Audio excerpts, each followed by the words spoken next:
post-war Britain needed. It starred a big, virile, muscular baritone whose name then was Harold. He, of course, went on to fame and fortune and Hollywood stardom, and along the way changed his name. And now we see him every week trying to remember what the woman he married looks like in Downey. He hasn't changed much, though. He's still looking and sounding good, and he's singing an appropriate song for tonight's circus. It's Howard Keel.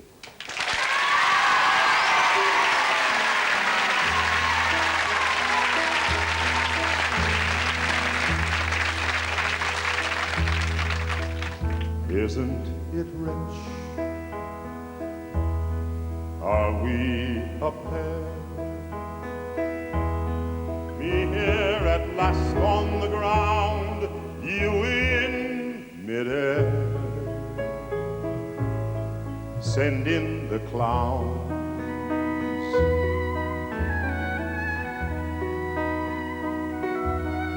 Isn't it bliss? Don't you approve? One who keeps tearing around, one who can't move. And where are the clowns? Send in the clowns.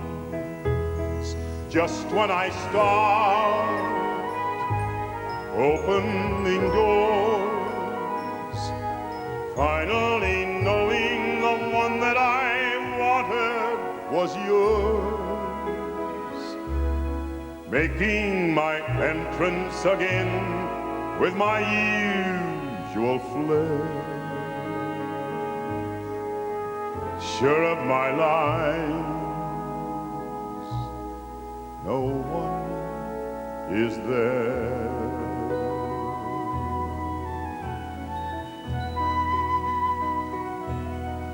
Don't you love farce? My fault, I fear. I thought that you'd want what I want. Sorry, my dear. And where are the clowns? Quick, send in the clowns. Don't bother, they're here.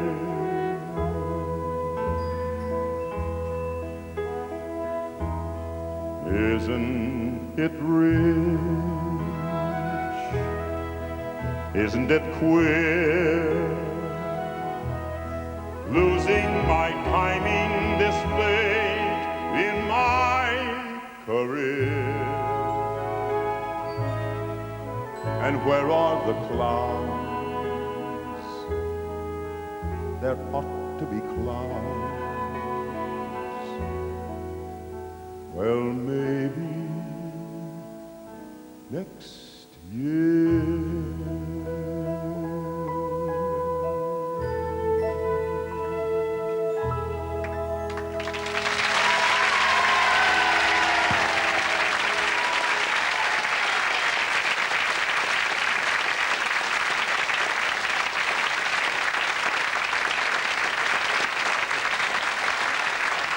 As I said, the old voice has lost none of its It's timbre. still lurking around, you know? Yes, and you've lost none of the old sex appeal, if I may say so.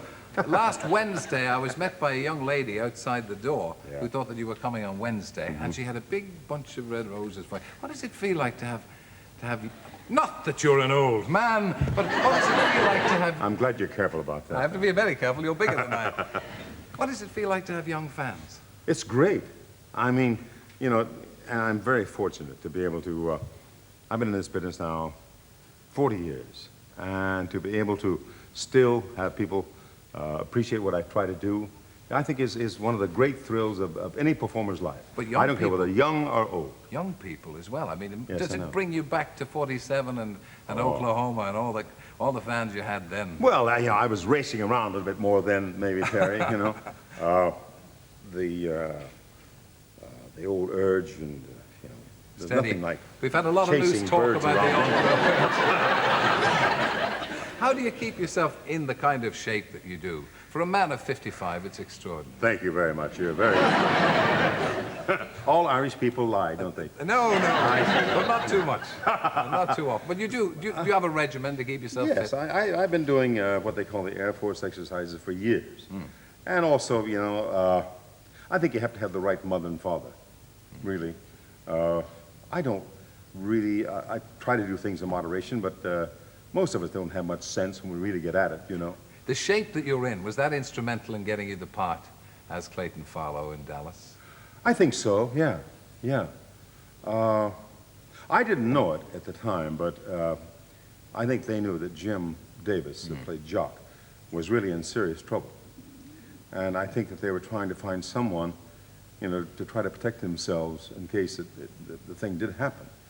And so I went in to see Leonard Katzman, who is the producer of the show. And they signed me to do 2 episodes. And I've been in it ever since. That's terrific. A marvelous break, wasn't it? Yeah. And because had you semi-retired? You were still singing. I was still singing, but, acting. you know, in this business you have to have visibility once in a while. You know, you have to go out and create a new audience for yourself, and Dallas has Certainly been happened. wonderful to me, you know. Certainly happened. Yeah. What about, we have to ask you about Miss Ellie. Britain is fraught with rumors that, Yes. that having got a new model, they're going to get rid of the new model, and back will come the old one. How's old Clayton going to face that? I mean, it's more than Well- flesh and blood can stand. I'll tell you, old Clay is cut out of old Texas clay, you know. And he can face up to anything, that boy.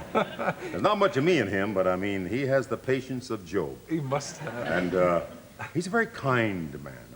He's also blind. Yeah, yes, he is. I don't think he's very bright, you know. There's a lot of money, you know. You don't have to be real bright to get a lot of money. Yeah. But I'm a little confused myself. I may have to have a talk with him. I mean, is it going to ruin, do you think, the credibility? Will the public accept that, another change? I suppose I they've think so accept- because they're bringing Barbara back, you Yeah. know. I think that they said that they signed Donna for a year to try to give Barbara a chance to get back in shape a little bit, because it takes longer for a woman to get over a bypass, it seems, Yes. than a man. And Barbara had been a very heavy smoker and nipped the bottle pretty good too. Great fun. And so when they took it away Miss from her, Ellie nipping Miss the bottle? Ellie nipped the bottle. What are you saying? Of course not. But when she had to quit smoking, Yeah. it naturally put on weight. So tell me, is it one big happy family in Dallas, or is there a certain amount of clash of ego? No. I have never, ever, as I'm sitting here, ever seen any ego get into anything on that set. I mean, some people make more money than other people, but I'll say this. Larry Hagman is a wonderful person. He's crazy. He's bonkers. He's an eccentric, you know. He's terribly funny. He's a wonderful actor, you know, to Yeah, carry that yeah, role. no, And the certainly. things that he can do with little small things. And Larry has never, ever pulled any star stuff on anybody. And Larry is really the star of the show, I think. And I don't find anybody pulling that. Nobody pulls any star stuff, as we it's say. not as ropey as it looks on the old screen then. It's underneath its sweetness and light. Oh, of course, all the time, you know. Yeah. Why does all the action take place over meals, Clayton? Well, it's to give us some fun, you know. But you never eat anything. No, we don't. Well, you know, let's face it, the continuity girl goes crazy at those meals. Of course, yeah. The poor dear, my gosh, because, you know, if you take a bite, you got to remember when you took the bite and what word and that sort of thing.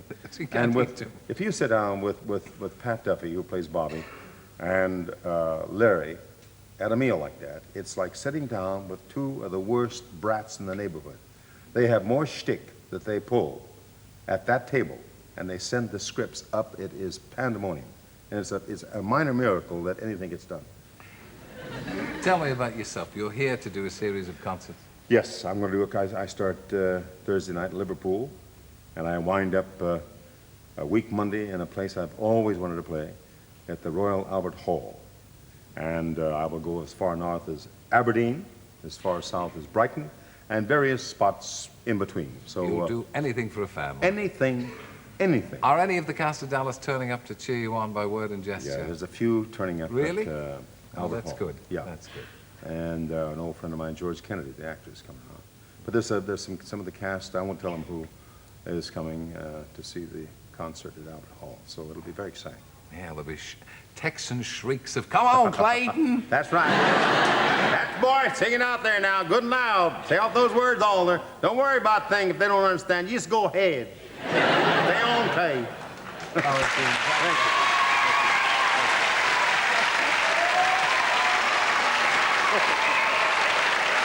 Well, finish They Scream at Me.